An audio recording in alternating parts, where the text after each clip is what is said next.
Captain Kartik, episode 47, the end of Mahaguru. Guru Jaidev ने डर के मारे कार्तिक की ओर देखा। उसके चेहरे की मांसपेशियां उसके काबू में नहीं थीं और तेज तेज कांपने लगीं। कार्तिक की ताकत और गति उसके लिए पूरी तरह से अतुलनीय थी। कार्तिक के हाव भाव नहीं बदले। उसके लिए शशांक को हराना एक कष्टप्रद मक्खी को लापरवाही से लहराने जैसा था। मैंने तुम्हें माथुर परिवार में किस्मत से भागने दिया था।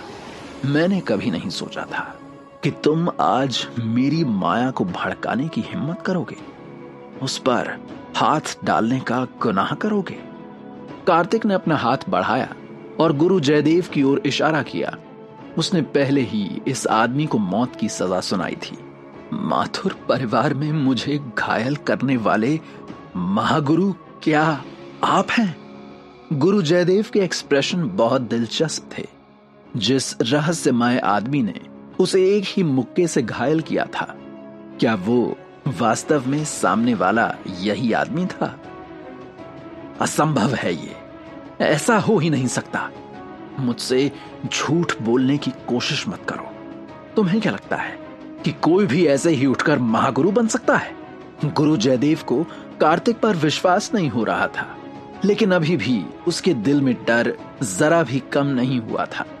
कार्तिक ने जयदेव को देखा और तिरस्कार में अपना सिर झुका लिया। उसने सर उठाकर वापस गुरु जयदेव की ओर देखा और व्यंग में कहा, क्या महागुरु वाकई इतना महान होता है? ऐसा क्या खास होता है महागुरु में कि कोई नहीं बन सकता? मेरे मुताबिक महागुरु सिर्फ एक कमजोर व्यक्ति होता है। कार्तिक पहले ही फाउंडेशन एस्टैब्लिशमेंट स्टेज को पार कर चुका था। वो अब महागुरु को पूरी तरह से नीचा दिखा सकता था। जब ये लोग अभी भी जन्मजात योद्धा थे, वो पहले से ही एक अलग दुनिया के संपर्क में आ गया था। तुम्हारी इतनी बेशर्मी से शेखी बघारने की हिम्मत कैसे हुई? क्योंकि तुम इतने अहंकारी हो और इस तरह से घमंड भरी बात कर रहे हो। अब मैं तुम्हें महागुरु की असली ताकत दिखाऊंगा। तुम्हें लगता है कि महागुरु कमजोर व्यक्ति होता है ना? अब देखो मैं उसी महागुरु की ताकत का इस्तेमाल करके कैसे तुम्हें कमजोर बनाता हूं। मैं तुम्हारे सभी अंगों को तोड़ दूंगा। तुम कुछ करना तो दूर की बात है, हिलने के काबिल भी नहीं बचोगे। और फिर यहीं लाचार पड़े पड़े देखना कि कैसे मैं तुम्हारी आंखों के सामने इस लड़की को अपमानित और प्रताड़ित करूंगा।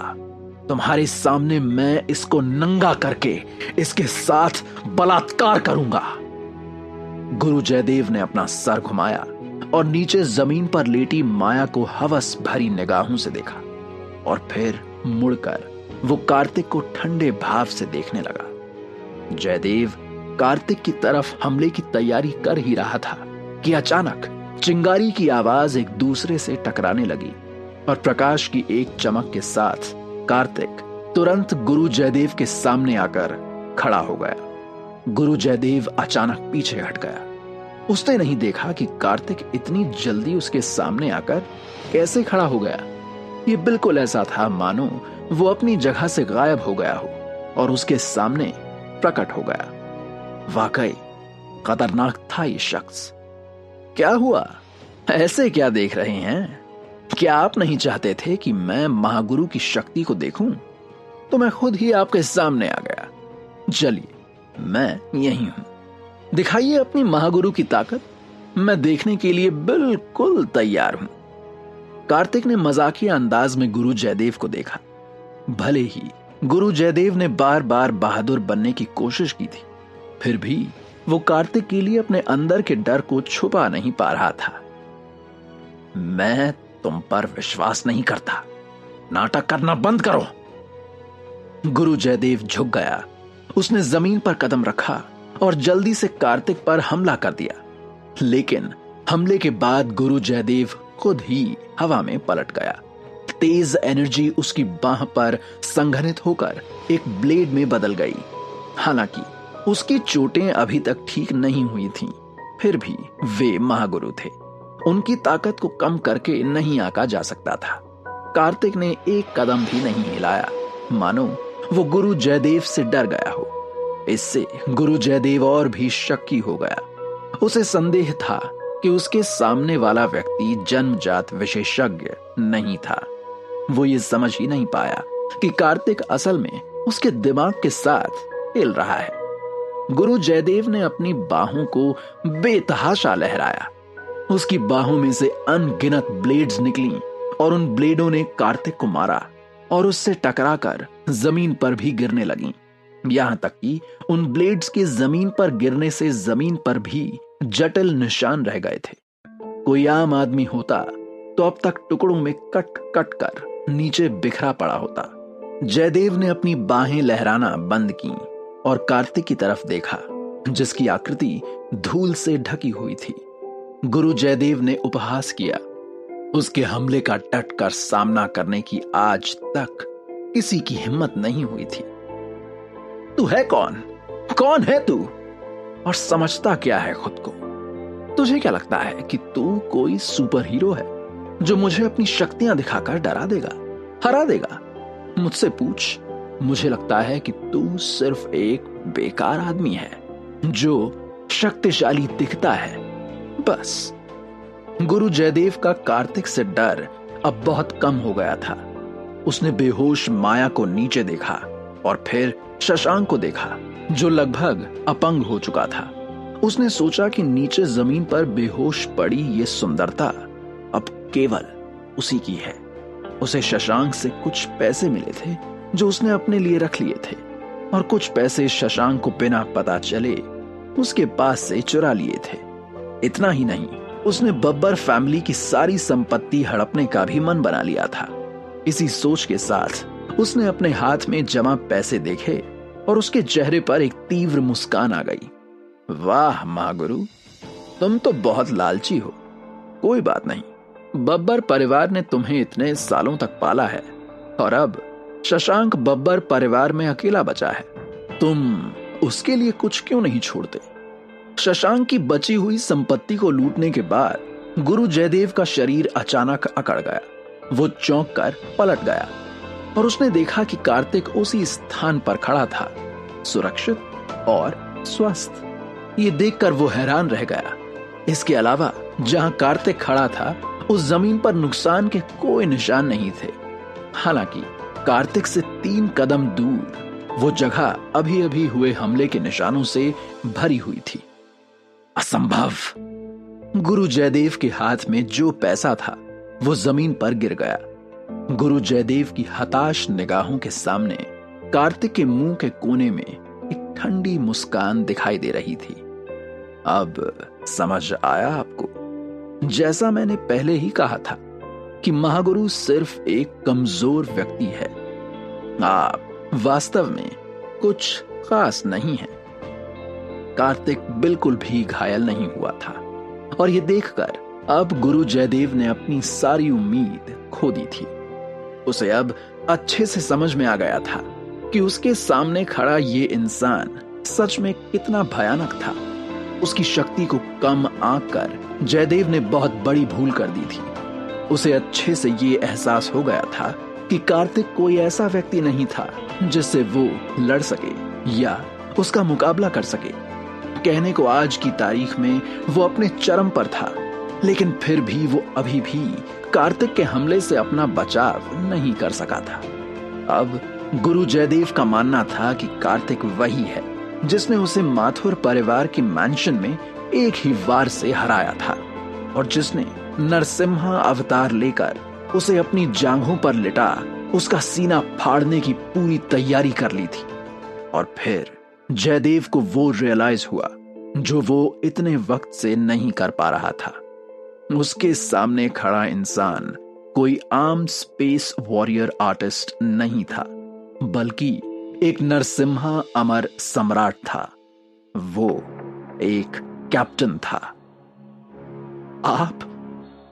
आप महागुरु नहीं बल्कि नरसिम्हा अमर सम्राट हैं, एक कैप्टन है। जयदेव ने कार्तिक के सामने हाथ जोड़ते हुए कहा। कार्तिक ने हां में सर हिलाते हुए कहा, हां, लेकिन आज तुम्हें मुझसे कोई बचा नहीं पाएगा। जयदेव के चेहरे पर पसीना ही पसीना था। उसे समझ नहीं आ रहा था कि वो क्या करे। और तब उसने माथुर परिवार के मैंशन में कार्तिक से हुई अपनी मुलाकात को याद किया। उस वक्त वो भाग्यशाली था कि बब्बर परिवार में वापस भाग गया। उसे सही और गलत के स्थान से दूर, बहुत दूर भाग जाना चाहिए था, लेकिन वो इतना मूर्ख कैसे हो सकता था कि खुद ही वापस अपनी मौत की तलाश में यहां आ गया। और ये सोचते हुए अचानक जयदेव के दिमाग में एक ख्याल आया, आप एक नरसिम्हा अमर सम्राट हैं और एक कैप्टन कभी भी एक महागुरु की जान नहीं ले सकता। इसलिए उस दिन माथुर फैमिली के यहां आपने मुझे जाने दिया था, है ना? जयदेव ने डरते हुए कार्तिक से पूछा। कार्तिक ने कुछ कहा नहीं, लेकिन उसके चेहरे से साफ था कि जयदेव सही बोल रहा था। कार्तिक उस पेस की आवाज भी आई थी। जयदेव के चेहरे पर राहत आ गई। उसने चैन की सांस ली और मुड़कर जाने को हुआ, ये सोचते हुए कि अब चाहते हुए भी कार्तिक उसका कुछ नहीं बिगाड़ पाएगा। लेकिन जैसे ही उसने कदम आगे बढ़ाना चाहे, वो ऐसा कर नहीं पाया। उसके पैर वहीं थम गए। उसने अपनी सारी महागुरु की ताकत और एनर्जी लगा दी, लेकिन वो हिल ही नहीं पा रहा था। उसने हैरत में कार्तिक की तरफ देखा, जो मुस्कुराते हुए खड़ा था। उसे कुछ समझ नहीं आ रहा था। और तब कार्तिक ने कहा, नियम के मुताबिक एक कैप्टन किसी महागुरु की जान नहीं ले सकता, लेकिन अगर वो महागुरु किसी नरसिम्हा अमर सम्राट या कैप्टन की वाइफ, मतलब एक नरसिम्हा सम्राज्ञी के साथ कुछ गलत करने की कोशिश करे, तो उससे उसकी महागुरु की शक्तियां छिन जाती हैं। जयदेव ने हैरत में माया की तरफ देखा और वो समझ गया कि माया कार्तिक की अर्धांगिनी है। उसके पैरों तले से मानो किसी ने जमीन खींच ली हो। हकलाते हुए उसके मुंह से आवाज आई, मतलब मैं? अब वो अपनी बात पूरी नहीं कर पाया। कार्तिक ने अधूरी बात कह दी, हां, मतलब अब आप महागुरु नहीं हैं और अब मैं आपका वध कर सकता हूं। जयदेव का हलक पूरी तरह सूख चुका था। कैप्टन, प्लीज मुझे माफ कर दीजिए, मैं गलत था, कृपया मेरी जान बख्श दें। आप तो बहुत दयालु हैं, मेरी कोई गलती नहीं है। ये शशांक ही था जिसने मुझे ऐसा करने के लिए कहा था। मैं इसकी बातों में आ गया था। मुझे माफ कर दें, मुझे माफ कर दें। मेरी उम्र का तो लिहाज करें। मुझे अगर पता होता कि शशांक की बातों में आकर मैं एक कैप्टन को नाराज करने का जोखिम उठा रहा हूं, तो मैं ऐसा कभी नहीं करता। और ये कहते ही जयदेव ने कार्तिक के सामने एक पल में घुटने टेक दिए। वो उसके सामने ऐसे तुरंत जमीन पर आ गया और घुटनों के बल बैठ गया, मानो उसके अंदर रीढ़ की हड्डी कभी थी ही नहीं। कार्तिक ने उसकी तरफ देखा और व्यंग से कहा, तुम्हारी गलती ये नहीं कि तुम इस शशांक की बातों में आ गए। गलती ये भी नहीं कि तुम बब्बर परिवार के कहने पर माथुर परिवार और एक तरह से मेरे खिलाफ चले गए। तुम्हारी सबसे बड़ी गलती ये है कि तुमने एक नहीं दो औरतों की इज्जत पर हाथ डालने की कोशिश की। और ये कोई गलती नहीं बल्कि एक गुनाह है, ऐसा गुनाह जिसकी कोई माफी नहीं। तुम अपनी उम्र का तकाजा दे रहे हो मुझे, तो खुद सोचो, इस उम्र में यह करना तुम्हें ठीक लगा? पहले माही माथुर और अब माया जायसवाल। उस दिन भी और आज भी। अगर मैं वक्त पर नहीं पहुंचता तो तुम पता नहीं क्या कर चुके होते। ऐसा होता है महागुरु, इतना कमजोर जो अपनी खुद की काम इंद्रियों पर काबू ना पा सके। तुम महागुरु होने के लायक थे ही नहीं, और अब जब तुम महागुरु पद और अपनी शक्तियों को खो चुके हो, तो मैं तुम्हारा अंत कर दूंगा। कार्तिक अब बेहद गुस्से में आ चुका था और यह सुनते ही जयदेव की आंखों के सामने अंधेरा छाने लगा था। उसके लिए अब कुछ भी महत्वपूर्ण नहीं बचा था। जब तक वो जिंदा है तब तक उसकी गरिमा, उसका आत्मसम्मान कुछ भी नहीं था और कोई मायने नहीं रखता था। शशांक, जो कुछ ही दूर अचंभे में था, उसने गुरु जयदेव को कार्तिक के सामने घुटने टेकते हुए देखा। उसने अपने मुंह से खून थूका और वो खुद मौत की कगार पर था। ये कैसे संभव हुआ? कार्तिक स्पष्ट रूप से एक आम और बेकार इंसान है। उसके पास इतनी शक्तिशाली ताकत क्यों और कैसे आ गई? शशांक अब और नहीं बोल सकता था। कार्तिक के हमले ने उसे बुरी तरह घायल कर दिया था। वो केवल अपने होंठ हिला सकता था। उसे आज भी याद है जब माया के माता पिता उसे जायसवाल परिवार में लाए थे, तब उसने एक कमजोर और शक्तिहीन कार्तिक को देखा था और तभी कार्तिक ने पलटकर शशांक की तरफ देखा। शशांक भले ही अचंभे में था और कार्तिक का मजाक उड़ाया करता था, लेकिन आज तो उसके चेहरे पर भी कार्तिक को देखकर डर साफ था। उसे भी समझ आ चुका था कि जब जयदेव जैसे महागुरु ने कार्तिक के सामने घुटने टेक दिए तो उसका भी अंत नजदीक ही है। और अचानक उसने कुछ सोचा। क्या सोचा है शशांक ने? क्या वो कार्तिक के वार से बच पाएगा? क्या माया को होश आ जाएगा और उसे पता चल जाएगा कि उसे जयदेव और शशांक से बचाने उसका कार्तिक आया है?